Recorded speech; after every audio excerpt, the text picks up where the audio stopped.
بسم اللہ الرحمن الرحیم۔ معزز ناظرین کرام، آج میں آپ کو وہ بات بتانے والا ہوں جو آپ کے بہت فائدے کی ہے۔ وہ کیا ہے کہ ہمیں کب خاموش رہنا چاہیے۔ تو کچھ ایسی چیزیں ہیں، کچھ ایسی باتیں ہیں جس وقت ہمیں خاموش رہنا چاہیے۔ وہ غور سے سنیں کہ جب آپ غصے میں ہو تو اس وقت بھی خاموش رہنا چاہیے، اور جب آپ کے پاس کوئی دلائل نہ ہو تو اس وقت بھی خاموش رہنا رہیے، اور جب آپ نے کسی بات کی تحقیق نہ کی ہو تو اس وقت بھی خاموش رہیے، اور جب سننے اور سیکھنے کا وقت ہو تو اس وقت بھی خاموش رہیے، اور جب آپ کے باتوں کا غلط فائدہ یعنی غلط مفہوم لیا جائے تو اس وقت بھی خاموش رہنا چاہیے، اور جب دوسرے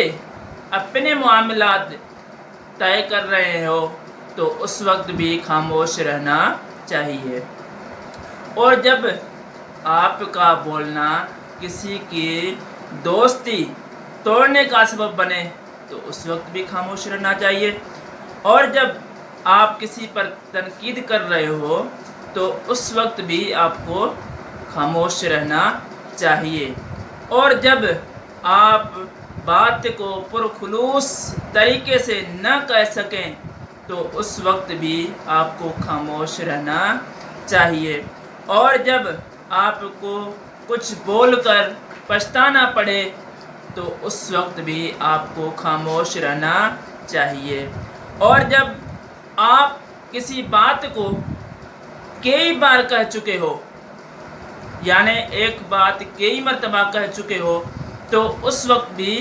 آپ کو خاموش رہنا چاہیے، کیونکہ رسول اللہ صلی اللہ علیہ وسلم کا فرمان عالی شان ہے